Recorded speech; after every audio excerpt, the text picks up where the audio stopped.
সুপ্রিয় দর্শক আসসালামু আলাইকুম। কেমন আছেন সবাই? আশা করছি সবাই অনেক ভালো আছেন। আলহামদুলিল্লাহ আমিও আপনাদের দোয়ায় ভালো আছি। নতুন একটি ভিডিও নিয়ে চলে আসছি আবার আপনাদের মাঝে। আজকে আমি আপনাদেরকে একটা নতুন ফলের সাথে পরিচয় করে দিব। আশা করছি আমার সম্পূর্ণ ভিডিওটা স্কিপ না করে দেখে যাবেন একটা লাইক দিয়ে। তো বন্ধুরা বলেন তো এটা কি কোনো একটা টমেটো নাকি একটা ফল? তো আপনারা আমাকে কমেন্ট করে জানাবেন। আর এই ফলটা হচ্ছে আরু, এটার নাম হচ্ছে আরু, ইংলিশে পিচ বলে। তো এটা কিন্তু অনেকে খেয়েছেন, আবার হয়তো বা অনেকে খান নাই, কারণ আমি বাংলাদেশে থাকতে খাই নাই, পাকিস্তানে এসে খাওয়া পড়েছে। তো এই দুইটা ফ্রুট কিন্তু দেখতে একই রকম, আপেল এবং কি এই যে আরু। তো আপনারা বলেন তো, আপনাদেরকে দুইটা মানে ফলের পার্থক্যটা দেখাবো। তো এই যে দেখেন, এটা হচ্ছে আনার। আর যেহেতু এখন আনারের সিজন না, তো আনার কিন্তু খুবই টক, এটা একদম খাওয়াই সম্ভব না, তেঁতুলের মতো টক এই আনারটা। তো এটা হয়তো বা লবণ মরিচ দিয়ে খেতে হবে। তো বন্ধুরা এইটা কিন্তু আমি আপনাদেরকে কেটে দেখাবো এই ফলটা।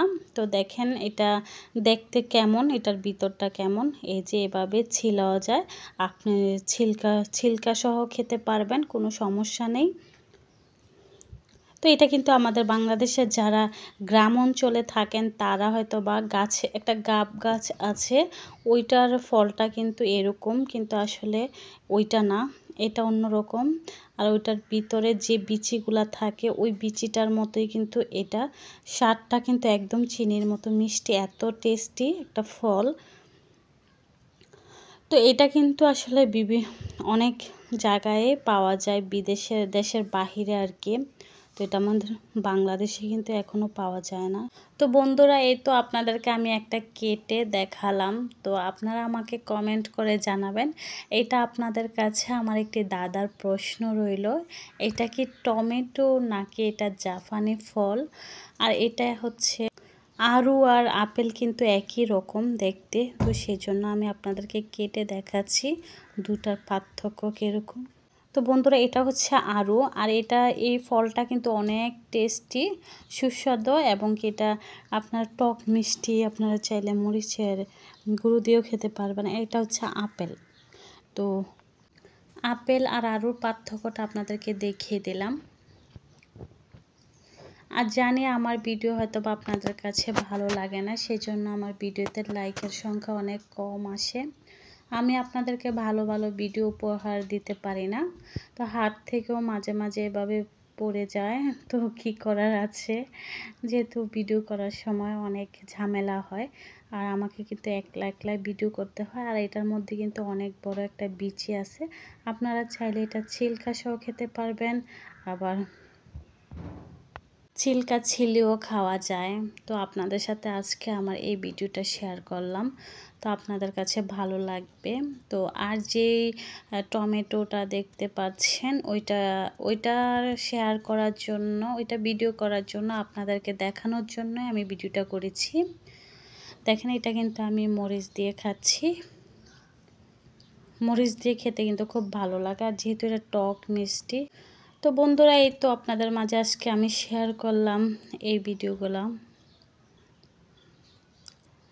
আর অনেকে দেখি সোনিয়া আক্তার, রিমা আপুর নামে ভিডিও করে ভাইরাল হয়ে যায়, কিন্তু কালকে আমি ভিডিও একটা আপলোড করেছিলাম, এটা কিন্তু এখনও ভিউ আসতেছে, কিন্তু ওয়াচ টাইম একেবারে নাই।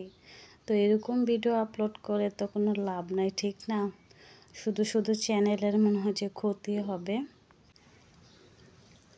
আর আমাদের নসিবটা এতই খারাপ যে আমাদের ভিডিও কেন ইউটিউবরা সার্চ নিয়ে যায় না। তো এর কি করব, অনেক আপুদের ভিডিও মাশাআল্লাহ দেখে ভালোই ভিউ হয়, আমাদের ভিডিওতে একেবারে ভিউ নাই। অনেক আপুদের উদ্দেশ্যে একটা কথা বলবো, যারা একদম রেগুলার লাইভের পিছনে পড়ে আছেন,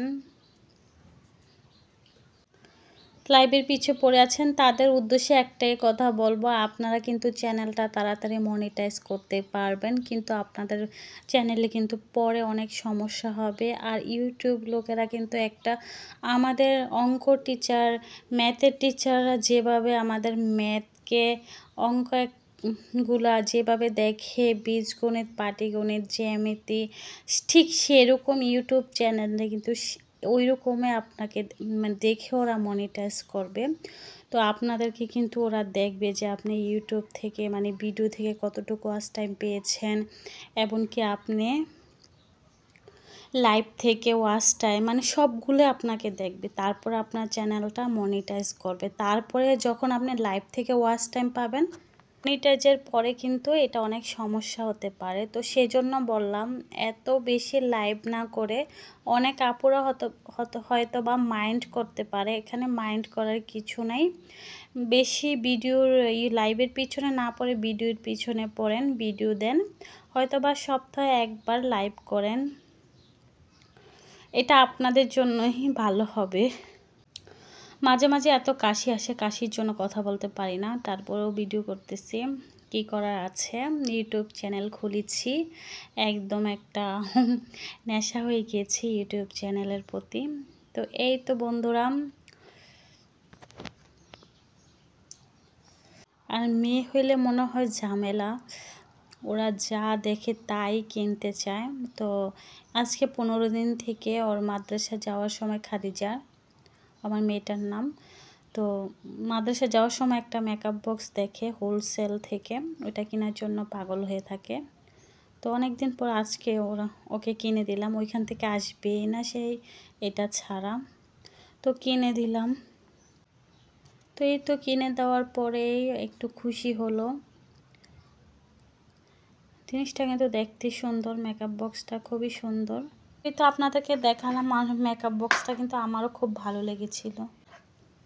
তো আপনাদের কাছে কেমন লেগেছে মেকআপ বক্সটা? আর যারা যারা আজকে আমার ভিডিও দেখেছেন তাদেরকে অসংখ্য ধন্যবাদ। সবাই ভালো থাকবেন, সবাই সুস্থ থাকবেন, সবার সুস্থতা কামনা করে বিদায় নিচ্ছি। আসসালামু আলাইকুম ওয়া রাহমাতুল্লাহি ওয়া বারাকাতুহু।